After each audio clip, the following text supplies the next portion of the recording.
Virat chilli powder అన్ని రకాల వంటలకు పచ్చళ్లకు సరైన chilli powder. No colour no chemicals. Sorry రా. సారీ తర్వాత ముందా గదో సీన్ చూడండి. చరమి అమ్మాయి అల్లుడు కలిసి ఉంటే చూడమంటావా? కళ్ళు పేలిపోతాయి. వాళ్ళేదో కింద మీద పడుతూ ఉంటారు. కింద మీద పెడితే పర్వాలేదు, కింద ఒకళ్ళు మీద ఒకళ్ళు పడ్డారు. రెండు చూపిస్తాను.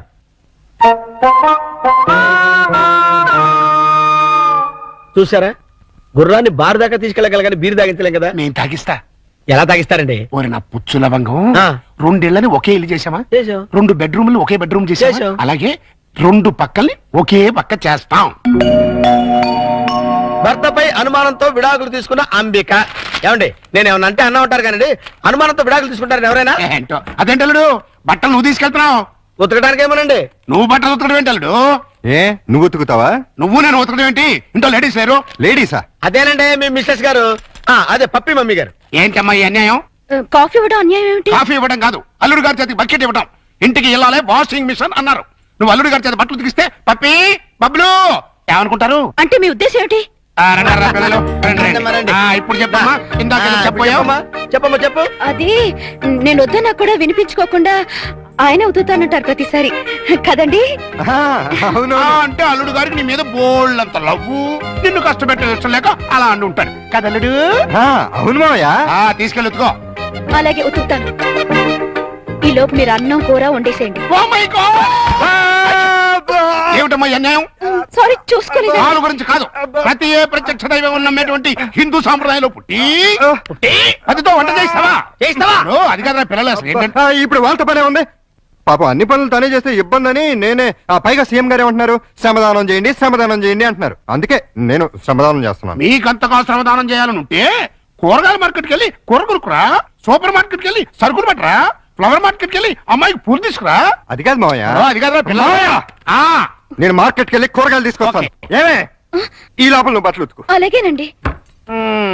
ఆహా, మీ హెడ్ కి హ్యాట్స్ ఆఫ్ గురువు గారు. థ్యాంక్స్. ఏమే వంట అయిపోయిందంటే? ఏమైనా ఏంటి సొంత పిల్లని? నిన్నేనే వంట అయిపోయిందా అని అడుగుతున్నాను. సమాధానం చెప్పేంటి? అయిపోయిందండి, మీరు వెళ్ళి కూర్చోండి, తెచ్చి వడ్డిస్తాను. అలాగే త్వరగా వడ్డించు. మావయ్య మీరు తినేస్తారా? వడ్డించేస్తుంది. ముందు మీరు తినండి, తర్వాత మేము తింటాం. ఏంటి పూట స్పెషల్? దొండకాయ వేపుడు, బెండకాయ పులుసు. మీకు ఇష్టం లేనివి రెండేగా? అవునవును, ఈ 2 అంటే నాకు చాలా ఇష్టం. అందుకే వండాను, బాగా తినండి. తినండి, ఆఫీస్కి వెళ్ళాలిగా. ఎలా ఉందండి? అదిరింది. ఒక్క ముద్దతోనే కడుపు నిండిపోయింది. ఇక చాలు. మీరు మరీను ఒక్క ముద్దకి ఎలా కడుపు నిండుతుంది? చూడండి బాబాయ్ గారు. ఏమా పిల్లలతో పనుందా? అస్సలు లేదు, మీరు అక్కడే కూర్చోండి. మీరు తినండి. ఏమండి బయలుదేరుతున్నారా? అవును. ఏ షూస్ ఎవరో తొడమంటారేమోనని. అక్కర్లేదులే. అయితే ఇంతవరకు సెటిల్ చేసేయండి. ఏంటది? ప్యాంటుకి 150, షర్టుకి 120, లుంగికి 90, టవల్కి 50, కర్చీఫ్కి 25, అన్నం వండినందుకు 100, బెండకాయ పులుసుకి 50, దొండకాయ వేపుడికి 75, వడ్డించినందుకు 100, కంచం కడిగినందుకు 150. ఏంటిది? బట్టలు ఉతికినందుకు, వంట చేసినందుకు బిల్లు. మరి ఇంత 5 స్టార్ హోటల్ కూడా ఇంత ఉండదే? ఉంటే నాకేంటి, ఉండకపోతే నాకేంటి, నా రేట్ అది. ఇవ్వండి. గొప్ప కేసు తగిలిందిరా బాబు. నైట్ భోజనం కూడా నన్నేమంటేమంటారా? వద్దులే తల్లి, ఇంకా నీ చేతులతో మంచి నీళ్ళు కూడా ఇవ్వద్దు. అయ్యో. మిస్టర్ ప్రతాప్, నీకు గుడ్ న్యూస్ అయ్యా.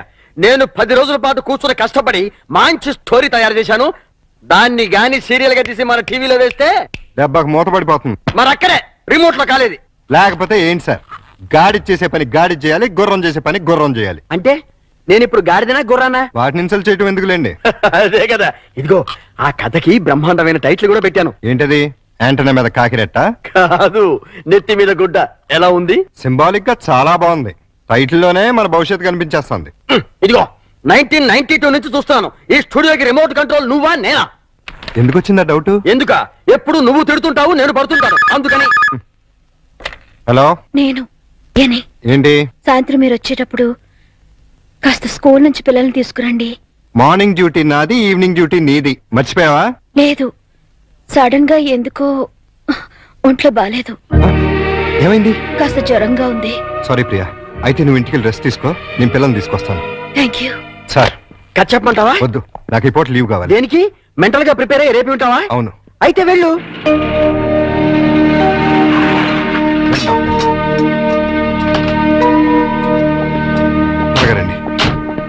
ఓహో ఆహా, నా బంగారు లైట్ బందర్ లడ్డు ఓహో నా తిరుపతి లడ్డు యహోహో, ఓహోహో, ఆహాహా.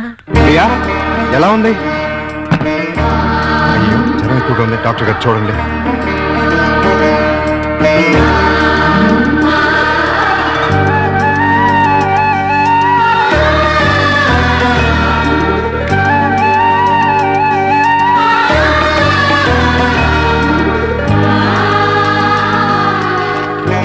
ఈ టాబ్లెట్స్ తెచ్చివాడండి.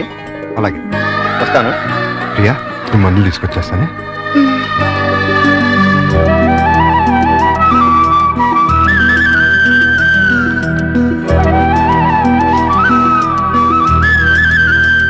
ప్రియాలే టాబ్లెట్స్ తీసుకో.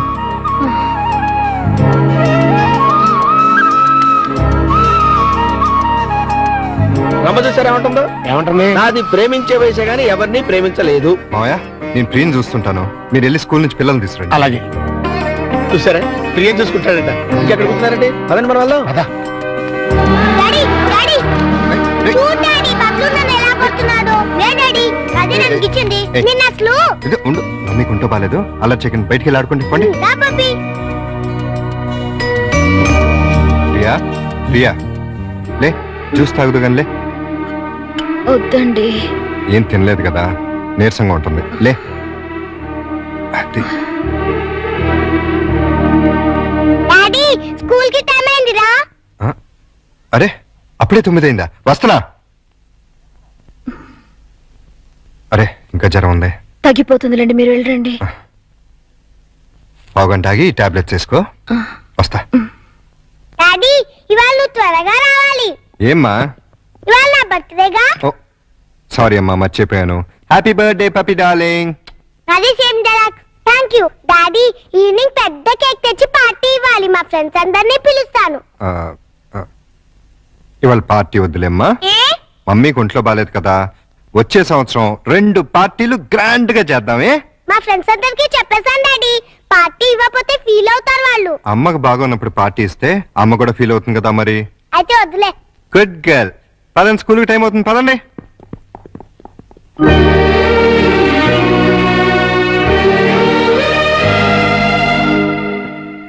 ఆ? హ్యాపీ బర్త్డే ఏర్పాట్లు ఎలా ఉన్నాయి అల్లుడు గారు? బ్రహ్మాండంగా ఉంది. ఇన్నాళ్ళకి నీ లైఫ్ లో ఒక్క మంచి పని చేసావు. అంటే ఇన్నాళ్ళు మేము చేసింది స్కామ్లు బోపోర్తున్నా? నాకు తెలియకడతాను, మీరు మంచి పనే చేశారండి. మనోరాల్ బర్త్డేకి ఇంత గ్రాండ్ గా అరేంజ్ చేశారు కదా. ఏంటి ఈ డెకరేషన్ అంతా ఏం చేశారనుకుంటున్నారా? ఏం కాదండి బాబు, మరి ఎవరు చేశారు? మన ప్రియమ్మ గారండి. రండి పప్పి చేత కేక్ కట్ చేయించండి. ఏంటి ప్రియ ఇదంతా? అసలే నీకు ఒంట్లో బాలేదు. ఇప్పుడు బానే ఉన్నానండి. అయినా సరే ఇంత శ్రమపడి. తల్లిగా అది నా బాధ్యత. పుట్టినరోజు పండుగ సంవత్సరానికి ఒక్కసారి వస్తుంది. పప్పిని డిసప్పాయింట్ చేయడం నాకు ఇష్టం లేదు. రండి కేక్ కట్ చేయించండి. భార్యాభర్తలు ఇద్దరు కలిసి జాయింట్ గా కట్ చేయించాలి. అప్పుడే పిల్లలు ఆనందపడతారు. కానివ్వండి. త్వరగా కట్ చేయించండి, ఆకలిస్తుంది. పప్పి క్యాండిల్ లేదు. గట్టిగా. Happy birthday to you. Happy birthday to you. Happy birthday to you. Pakistan ఇండియాలో ఉండే అల్లుడు అమ్మాయి ఇవాళ హైదరాబాదు సికింద్రాబాద్ లా కలిసి మెలుతున్నారా? ఇంకా 10 రోజులు ఆగితే వాళ్ళిద్దరి మధ్య బాగా ఎఫెక్షన్ పెరిగిపోయి విజయవాడ బెదవాడ ఒకటైపోతారు. అయితే ఇప్పుడే వాళ్ళని విడదీయాలి. విడదీయాలా? మ్మ్. ఖాళీగా ఉన్నోడు క్యాట్ కటింగ్ చేయడం అంటే ఇదే.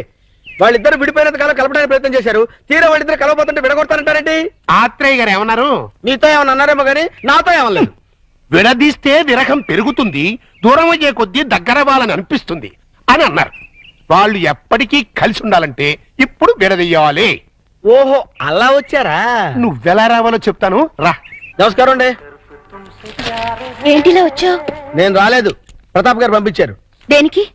మీ మధ్య అకౌంట్ బ్యాలెన్స్ ఉందంట కదండి, అది క్లియర్ చేసి రమ్మన్నారు. ఇదిగోండి 5,000. అకౌంటా? అదేనండి, నిన్న వాళ్ళ పాప బర్త్డే చేశారు కదా. చేస్తే కేక్ 500, చాక్ 100, డెకరేషన్ కి 1000, టీలు టిఫిన్లకు 1000, బూడగల కింద 250, సర్వీస్ ఛార్జీల కింద మిగతా అమౌంట్ ఇచ్చిరమ్మన్నారండి. నిజంగానే ఆయన పంపించారు ఈ డబ్బు? మిమ్మల్ని హవాలా కేసులో ఇరికిద్దామని హర్షద్ మెహతా బొంబాయి అతను పంపించాడండి. జోకు లేకు. మా కమ్యూనిస్ట్ వచ్చిన ప్రాబ్లం ఏదండి? ప్రాబ్లం ఏది? మేము సీరియస్ గా చెప్తే జోక్ అంటారు, మేము జోక్ గా చెప్తే సీరియస్ అంటారు. ప్రేమతో పాప బర్త్డే చేస్తే పేమెంట్ పంపిస్తాడా? కట్టుకున్న మూడు కాదు కదమ్మా, అవసరానికి పెట్టుకున్న మూడు, అందుకే పంపించాడు. ఎక్కడున్నాడు ఆయన? దేనికి? అదే నిన్న ప్రేగి జ్వరం వస్తే డాక్టర్ని తీసుకొచ్చి టాబ్లెట్ వేసి నోట్లో థర్మామీటర్ పెట్టి నెత్తి మీద తడిగుడ్డ కప్పి జ్యూస్ తాగించి డ్యూటీ మానేసిన నైట్ అంతా ఓటీ చేసామంట కదా, దానికి పేమెంట్. ఒంట్లో బాగోపోతే సాటి మనిషిగా సాయం చేశాను, దానికి ఒక రేట్ కడుతుందా? కమిట్మెంట్ ఉన్న వైఫ్ కాదు కదా, కాంట్రాక్ట్ వైఫ్, అందుకే సెటిల్ చేసి ఉంటుంది. ఏంటిది? ఆ ప్రశ్న నేను అడగాలి. పాపకి కనతల్లిని కానంత మాత్రాన కేకులు చాకులు అమ్ముకునేంత చీప్ గా కనిపిస్తున్నానా? నేను మాత్రం తాళి కట్టినంత మాత్రాన అభిమానంగా సాయం చేస్తే దానికి రేట్ కడతావా? డబ్బు పంపిస్తావా? నేను డబ్బు పంపడం ఏంటి? మరి డబ్బు ఎవరు పంపారు? ఏమో నాకేం తెలుసు. మీ ఇద్దరి మధ్య సెటిల్మెంటే తప్ప సెంటిమెంట్ లేదని నేనే సెటిల్ చేశా. మా ఇద్దరికి సెటిల్మెంట్ చేయడానికి నువ్వెవడు? నీకు మావని, నీ కూతురికి తాతని. అయితే ఎలా నాటకాలు ఎందుకు? మీరాడే నాటకాలు చూడలేక. అంటే మా ఇద్దరికి ఎలాగోలా గొడవ పెట్టి విడదీద్దామనా? అంటే మీ ఇద్దరు కలిసిమెలిసి ఉంటున్నారా? కాపురం చేస్తున్నారా? కాపురం చేయకపోతే మాత్రం కలిసే ఉంటున్నావుగా. ఎందుకు? ఎవరిని ఉద్ధరించడానికి? అగ్రిమెంట్ కాపురం, సెటిల్మెంట్ వ్యవహారం. ప్రేమగా పప్పికి పుట్టినరోజు చేస్తే దానికి వెల కడతారా? తప్పే ఉందమ్మా. ప్రేమగా చూసుకోవడానికి, ఫ్రీగా చేయడానికి పప్పినికి ఏమైనా చుట్టమా? ప్రియా పప్పికి తల్లి. తల్లే? ఏ వరుసలో? కంటే కన్న తల్లి అవుతుంది, నిన్ను కట్టుకుంటే సవిత్ తల్లి అవుతుంది, దాన్ని పెంచుకుంటే పెంపుడు తల్లి అవుతుంది. ఈ మూడు కాకుండా ఈవిడ ఇంకే రకంగా తల్లి అవుతుంది? ప్రేమానురాగాలు పంచే ప్రతి ఆడది తల్లే. ప్రేమానురాగాలు పంచే ఆడది పెళ్ళాం ఎందుకు కాకూడదు? అంటే ఏంటి నీ ఉద్దేశం? నేను అడిగేది కూడా అదే. ఏమిటి నీ ఉద్దేశం అని. నీకేమవుతుంది? రండా, లవరా, వెళ్ళావా, లేక ఉంచుకున్నదా? నోర్మై! నేను మోస్తాను, కానీ లోకం నోరు మోయించలేదు. లోకంతో మాకు పనిలేదు, కానీ నాకు పప్పికి ఉంది. పప్పి గురించి నువ్వేం దిగులు పడక్కర్లేదు. ప్రియ వచ్చిన తర్వాత తను చాలా సంతోషంగా ఉంది. రేపు ప్రియ వెళ్ళిపోతే ఎక్కడికి వెళ్తుంది? ఎందుకు వెళ్తుంది? అంటే నిన్న పుట్టినరోజు చేసిన ప్రియ రేపు దగ్గరుండి నీ కూతురికి పెళ్లి కూడా చేస్తుందా? చేస్తుంది. కాళ్ళు గడిగి కన్యాదానం కూడా చేస్తుందా? తప్పకుండా చేస్తుంది. అంత ఖచ్చితంగా ఎలా చెప్పగలుగుతున్నావు? ప్రియ మీద నాకు నమ్మకం ఉంది. అగ్ని సాక్షిగా కట్టుకున్న పెళ్ళామే నిన్ను కాదనుకుని వెళ్ళిపోయింది. ఏ సంబంధము అనుబంధము లేని ఈ కాంట్రాక్ట్ పెళ్ళం చివరిదాకా ఎందుకుంటుంది? చూడండి, మీరు పిల్లల కోసం మొగుడు పెళ్ళాల్లాగా నాటకం ఆడుతున్నారు. బాగుంది, చాలా బాగుంది. కానీ రేపు బబ్లు పప్పిలకి ఊహ తెలిసిన తర్వాత మీ ఇద్దరి మధ్య ఉన్నది పవిత్ర బంధం అనుకుంటారా, అక్రమ సంబంధం అనుకుంటారా? 4 గోడల మధ్య మీరు వేరువేరుగా పడుకున్నా నలుగురు దృష్టిలో మీరు ఆడే నాటకం ఫ్రెండ్షిప్ కాదు, ప్రాస్టిట్యూషన్ అంటే వ్యభిచారం. చిన్నపిల్లలు అమ్మా నాన్న ఆట ఆడితే తమాషాగా ఉంటుంది, కానీ పిల్లలున్న మీరు అమ్మా నాన్న ఆట ఆడితే అసహ్యంగా ఉంటుంది.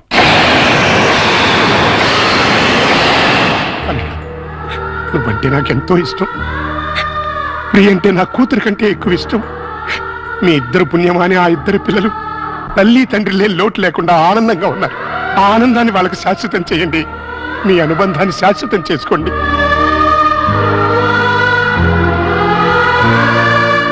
మీ ఇద్దరికి ఒకరంటే ఒకరికి ఇష్టం ఉంది, ఒకరి మీద ఒకరికి ప్రేమ ఉంది, కలిసి బతకాలని కోరిక ఉంది.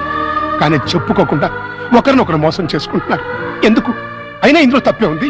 మీ ఇద్దరి జీవితాల్లోనూ గతం ఒక పీడకల, అది మర్చిపోయి ఆనందంగా జీవించండి. కాదంటే ఈ నాటకానికి తెరదించేయి. పిల్లలకు నిజం చెప్పాను. తల్లి తండ్రి లేరని 4 రోజులు ఏడుస్తారు, ఆ తర్వాత మర్చిపోతారు. అంతేకాని ఇలా ఉండి లేకుండా వాళ్ళ నలుగురిలో నవ్వులు పాలు చేయకండి. ఒక్క మాట, రేపటి నుంచి ప్రియ నీ భార్యగా ఉంటేనే పప్పి ఇంట్లో నీ కూతురుగా ఉంటుంది. లేకపోతే నా మనవరాల్ని నీ నుంచి శాశ్వతంగా దూరం చేస్తా.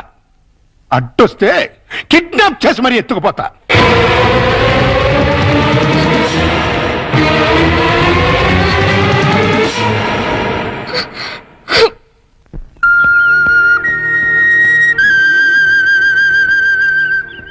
ప్రియా, ఉదయం మావయ్య ప్రవర్తన గురించి మనం బాధపడ్డాం, కానీ ఆయన అలా అంటంలో న్యాయం ఉందనిపిస్తుంది. పిల్లల కోసం అమ్మా నాన్నలుగా నటిద్దామని కమిట్ అయ్యాం. అలాగే కంటిన్యూ అవుతున్నాం. ఇద్దరం కలిసి ఒకే ఇంట్లో ఉంటున్నాం. రేపు మన ఇద్దరి మధ్య మనస్పర్ధలు వచ్చి విడిపోతే మనం ఎందుకు విడిపోతాం? భార్యాభర్తలే విడిపోతున్నారు. ఏ బంధుత్వం లేని మనం ఎందుకు విడిపోలేం? మనం ఒకరినొకరు భార్య భర్తల కన్నా ఎక్కువగా అర్థం చేసుకున్నాం. ఎలా విడిపోతాం? అంటే జీవితాంతం కలిసే ఉండగలమంటావా? ఖచ్చితంగా. అంత నమ్మకం ఉన్నప్పుడు మనం అమ్మా నాన్నలుగానే ఎందుకు ఉండాలి? భార్యాభర్తలు ఎందుకు కాకూడదు? నువ్వు పప్పీకి మంచి తల్లిగానే కాదు, నాకు మంచి భార్య కాగలవు. నీకు నా మీద అలాంటి అభిప్రాయం ఉంటే మన ఇద్దరం పెళ్లి చేసుకుందాం. ఆలోచించు, బాగా ఆలోచించు. నీకు ఇష్టమైతే సాయంత్రం నేను ఆఫీస్ నుంచి వచ్చేసరికి ఈ చీర కట్టుకో. లేదంటే పిల్లలకు నిజం చెప్పేసి మన ఇద్దరం మంచి ఫ్రెండ్స్ గానే విడిపోదాం.